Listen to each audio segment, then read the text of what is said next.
Welcome to the deep dive. Mm-hmm. Today, we're digging into some really interesting source material. Yeah, it's excerpts from a daily devotion called Divine Mercy and Judgment. Right, and it zooms in on Hosea chapter 13, verses 1 through 16. Verse 14 is pretty central here. It really is. The devotional lays out this stark contrast, It explores the consequences of turning away from God, but at the same time, it highlights his deep, unwavering promise of love and redemption, even amazingly conquering death itself. That balance feels really key. So our mission, really, in this deep dive is to unpack the insights from this text, about the dangers of putting hope in the wrong places. Yeah, the fault. And finding where that authentic hope and real redemption actually lie. So, yeah, let's dive in. Okay.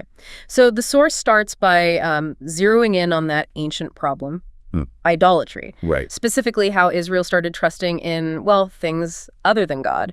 And it points out pretty clearly how chasing those idols, ultimately led to ruin for them. Heartbreak. Okay, let's maybe try and unpack this for us today, because the devotion is clear, isn't it?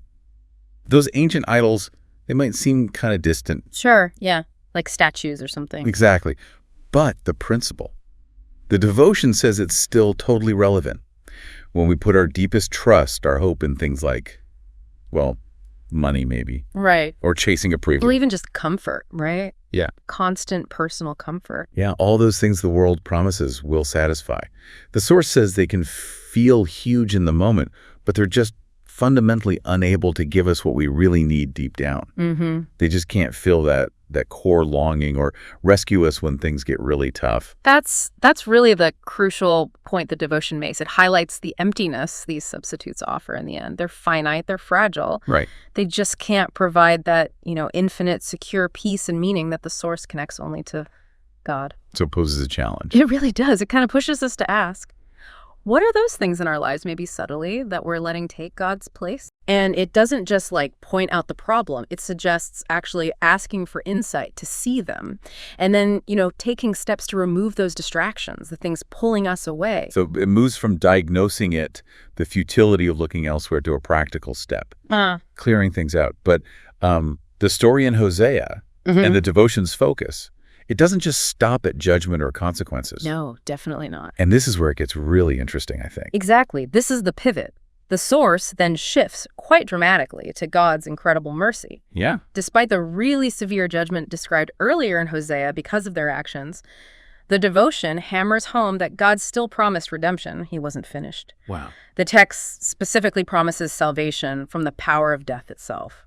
And that promise, right there in Hosea 13.14, I will deliver this people from the power of the grave. I will redeem them from death. Mm-hmm. The devotion presents this as a powerful foreshadowing. Mm-hmm. Absolutely. For Christians, this verse points straight to Jesus, doesn't it? Yeah. He's the one who ultimately fulfilled this incredible promise by conquering death, his resurrection, offering that redemption to us. And what's fascinating there is just the sheer scale of God's mercy that the source highlights. It frames it as something that always, always shines brighter. It's bigger than our failures, our regrets, even our deepest mistakes. It's this, overwhelming, undeserved love that just overcomes the consequences of us turning away.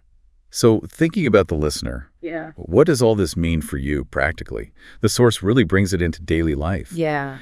When you feel weighed down maybe by guilt over past stuff or present struggles, remember that this text, connected to Jesus, points to the truth that he died and rose again specifically to save you from that weight. The devotion encourages starting each day by just, reflecting on that. Thanking God for that immense mercy. He's promised to redeem us, even from death. And there's one more piece the source reminds us about, the power of actually sharing this message too. That core truth, God's love and mercy being bigger than our failures, offering redemption even from death. I mean, that's a message so many people around us desperately need to hear, isn't it? Absolutely. So we've taken a deep dive into this devotion today. We looked at the emptiness of trusting in anything but God. Mm-hmm.